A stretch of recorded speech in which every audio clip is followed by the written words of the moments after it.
Y si te dijera que el hombre destinado a ser rey, el legítimo heredero de Jacob, lo perdió todo por un solo y terrible error, que la Biblia oculta un momento exacto donde la corona fue robada y el destino de Israel se reescribió por culpa de un impulso? El patriarca Jacob, en su lecho de muerte, llamó a sus 12 hijos no para bendecirlos, sino para pasarles la factura de una vida de engaño, celos y violencia. Esta no es una historia de regalos. Es el testamento de un juicio divino que descalificó al primogénito Rubén, maldijo la furia de los siguientes, Simón y Leví, y elevó al trono a un hermano que nadie esperaba, Judá. Esta no es una simple lección de historia, es el análisis profundo de cómo el carácter destruye el destino. Vamos a desenterrar Génesis 49 y descubrir por qué la nación más importante del mundo se construyó sobre un trauma familiar tóxico y una traición épica. Quédate, porque tu propia vida y tu capacidad de liderazgo están codificadas en el fracaso de estos 12 hombres. Para entender las bendiciones de Jacob, primero hay que mirar la cuna de donde nacieron, el caos emocional. Jacob amó a una mujer, Raquel, con una pasión que lo consumió por 14 años, pero la vida lo obligó a casarse primero con su hermana, Lea, la no amada, la de ojos tiernos, que todos sabían que significaba ojos débiles.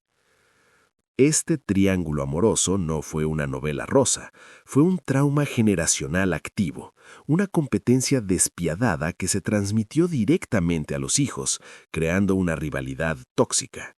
Las 4 madres, Lea, Raquel y las 2 siervas, Silpa y Bilha, compitieron a través de sus vientres por el amor de un solo hombre. Lea, la rechazada, fue la primera en dar a luz, y el nombre de cada hijo no era un nombre bonito, era un grito, una súplica desesperada, una declaración de dolor. Nació Rubén, que significa miren, un hijo, una declaración de victoria de Lea. Ella creía que al darle un primogénito, Jacob por fin la amaría. Era el primogénito, destinado a ser el rey, pero cargaba el peso de la ambición frustrada de su madre. Nació Simeón, que significa el Señor ha oído. Lea sintió que Dios había escuchado su miseria al ser rechazada, pero esa fe se torcería en celo y una furia incontrolable. Nació Leví, que significa unido, la última esperanza de Lea de que su esposo se uniera a ella. La ironía es dolorosa, porque la tribu de Leví terminaría separándose del resto para servir a Dios. Y luego nació Judá, que significa alabanza. Finalmente, Lea se rinde, deja de pedir el amor de Jacob y se lo da a Dios. Es el primer hijo cuyo nombre no es una súplica a su esposo, sino un acto de fe. Por eso el destino del rey pasaría por Judá, el hijo de la alabanza. La competencia no paró. Raquel, desesperada por no tener hijos, le entrega a su sierva Bilha, gritando, «Dios me ha juzgado». Y luego, Lea, viendo el éxito, hace lo mismo con Silpa, clamando, «Viene una tropa». Los hijos de las siervas, Dan, Neftalí, Gad y Aser, serían fundamentales. Eran los hijos del Plan B, nacidos de la frustración, pero en la profecía final emergerían con roles cruciales, ya sea como jueces astutos, guerreros implacables o proveedores de abundancia. Y luego, el clímax. La amada Raquel finalmente concibe a José, que significa añadir, el hijo que Jacob amaba, el que representaba la pasión por Raquel. Pero ese amor, excesivo y desigual, sembraría la semilla más venenosa de todas, la envidia de sus 10 hermanos mayores. Y por último, el hijo de la tragedia, Benjamín, nacido en el camino mientras Raquel moría. Ella lo nombró hijo de mi dolor, pero Jacob lo renombró hijo de mi mano derecha, un nombre de poder que oculta el dolor más grande y la pérdida irreparable de Jacob. Esta es la familia que se reúne en el lecho de muerte. 12 hombres con escaras profundas de celos, traición y una historia familiar tóxica. Y en su lecho, Israel no ve a sus hijos, ve a sus naciones futuras. La tradición rabínica nos enseña que Jacob no estaba dando bendiciones indiscriminadamente, estaba revelando las consecuencias de sus acciones pasadas. Él había sido testigo de la inestabilidad de Rubén, la violencia de Simón y Leví, el cinismo de Judá y la envidia de todos. Y antes de morir, les dio a cada uno la profecía que merecían. El derecho de nacimiento, la primogenitura, el cetro de liderazgo, la corona, no se regalan, se ganan con carácter. ¿Quién perdió el reino? ¿Por qué la tribu de Rubén es casi olvidada? ¿Y cómo un acto de sacrificio elevó al heredero del trono? Vamos a empezar con los que cayeron. El primer gran fracaso. El hombre destinado a ser rey, que lo perdió todo por ser inestable como el agua. Comienza con el que estaba destinado a llevar el cetro. Rubén, tú eres mi primogénito, mi fuerza y el principio de mi vigor, preeminente en dignidad y preeminente en poder, pero inestable como el agua, no excederás. Una de las profecías más tristes de toda la Biblia. Es un elogio inicial que se transforma en una condena devastadora. Rubén era la excelencia del potencial. Como primogénito, tenía los 3 derechos más sagrados: la primogenitura, el sacerdocio y el cetro. Pero su falta de control interno lo convirtió en un líquido que se derrama, incapaz de mantener una forma. ¿Cuál fue el error que le costó el reino? Fue el acto de abuso de poder impensable, una traición absoluta a su padre al mover la cama de Bilha, la concubina de Jacob. No fue un simple desliz, fue un intento directo de reclamar la autoridad del patriarca, una jugada política para acelerar su ascenso al poder antes de que Jacob muriera. Jacob fue testigo de este deshonor, y en su lecho de muerte, la profecía es una condena silenciosa. No excederás. La inestabilidad no es perdonada en el liderazgo. La ambición sin carácter no gana la corona. Rubén perdió la primogenitura, el sacerdocio y el cetro. Su tribu se reduciría. No produciría jueces ni reyes y se asentaría al lado más débil del Jordán. El mensaje para la posteridad es universal. Tu potencial no sirve de nada si tu carácter es inestable como el agua. Simeón y Leví, la maldición de la furia descontrolada. Israel dice: Simeón y Leví son hermanos, armas de iniquidad son sus espadas. En su secreto no entre mi alma, ni mi espíritu se junte en su compañía, porque en su furor mataron hombres, y a su voluntad desjarretaron toros. Maldito su furor, que fue vehemente, y su ira, que fue dura. Yo los esparciré en Jacob, y los dispersaré en Israel. La siguiente profecía es doble, más aterradora que la de Rubén, y se siente como un repudio total. Simeón, el segundo, y Leví, el tercero, no fueron reprendidos por un acto de debilidad, sino por una conspiración de violencia y venganza. El contexto es la masacre de Siquem.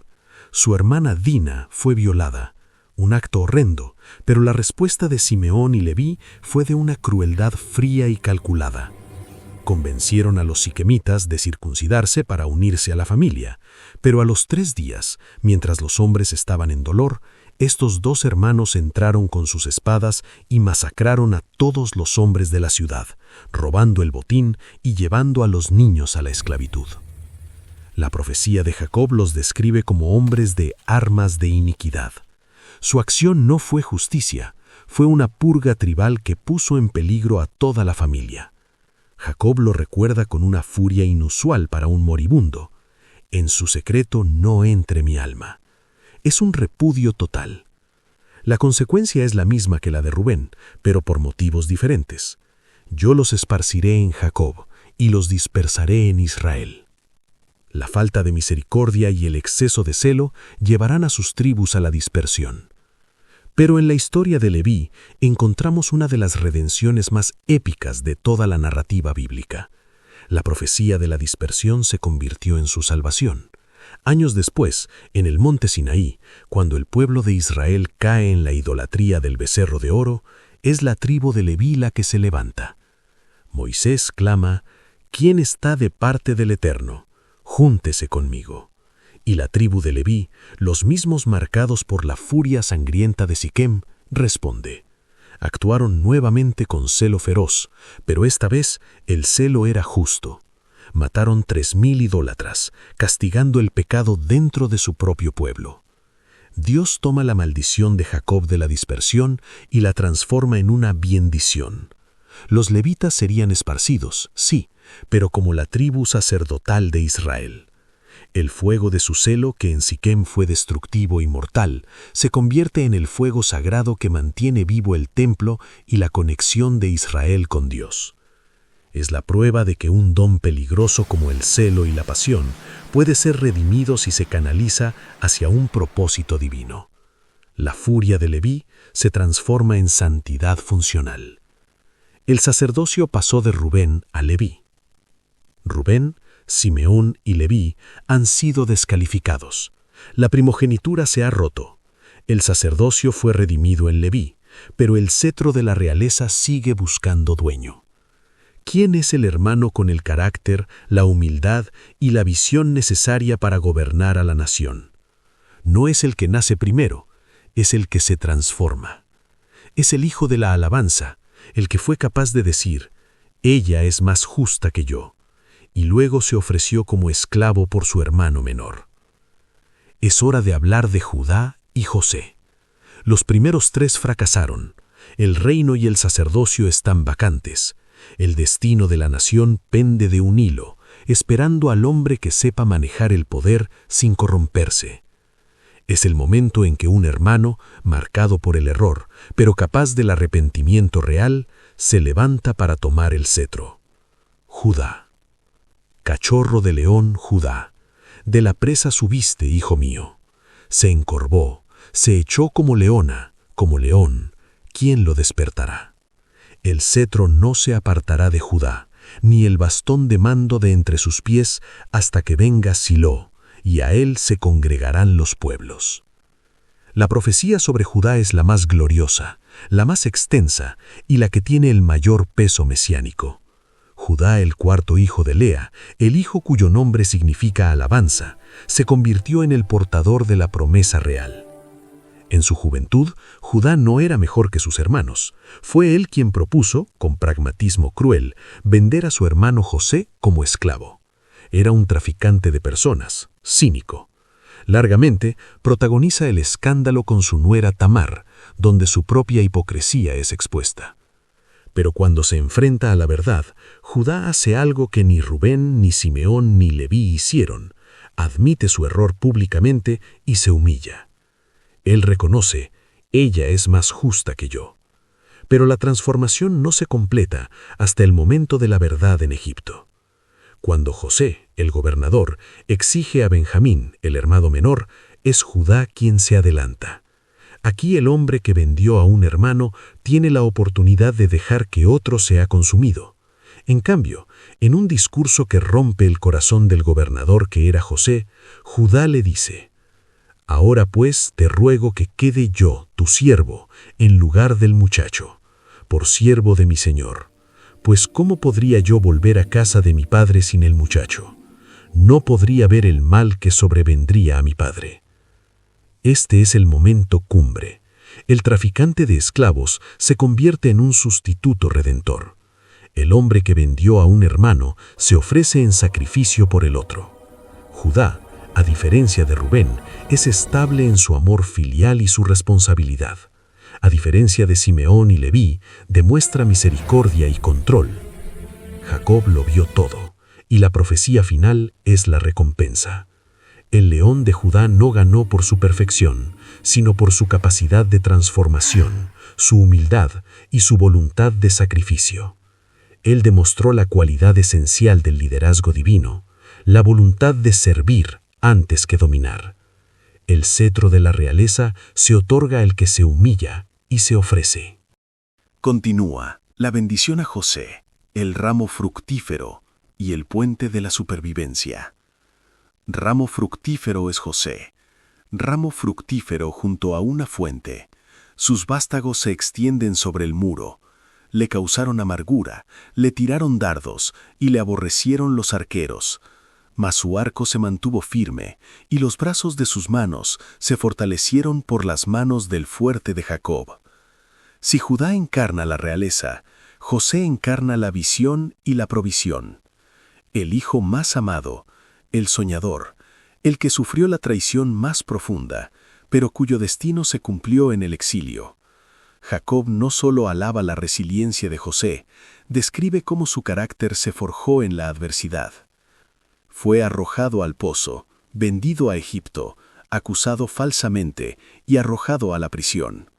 Pero la profecía dice, su arco se mantuvo firme. En cada etapa, su carácter no se quebró. José no solo sobrevivió, sino que floreció junto a una fuente, que es el arquetipo de la Torá y la sabiduría. La profecía lo bendice con fructificación más allá del muro. Jacob, en su acto final más crucial, le otorga una porción doble de la herencia, elevando a sus dos hijos, Efraín y Manasés, al estatus de tribus completas. Este es el secreto de las 12 tribus. El sacerdocio se le quita a Rubén y se le da a Leví. El cetro se le quita a Rubén y se le da a Judá. La porción doble de la herencia, la primogenitura, se le quita a Rubén y se le da a José. José, el perdonador, se convierte en el puente entre el plan de Dios y la supervivencia de su familia. Es la figura de la sabiduría que gobierna. El mensaje es irrefutable. La visión, la integridad y la capacidad de perdonar son las claves de la abundancia.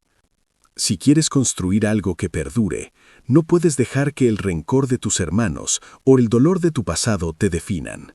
Debes mantener tu arco firme y tu visión enfocada. Las tribus restantes, los pilares silenciosos de la nación. Una nación necesita más que reyes y sacerdotes. Necesita comerciantes, guerreros, maestros y poetas.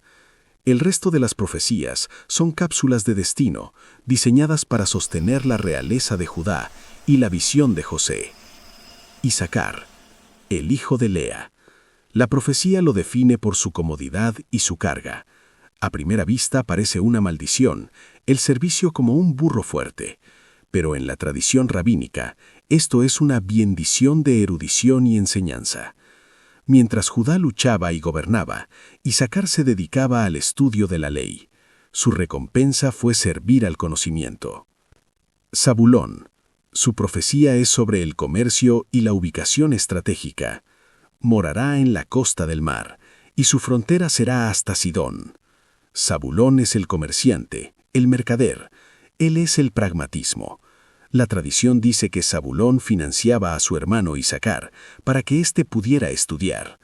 Es una asociación simbiótica perfecta. La espiritualidad y el comercio deben ir de la mano. Dan. Su nombre significa juez. Su profecía es ambigua.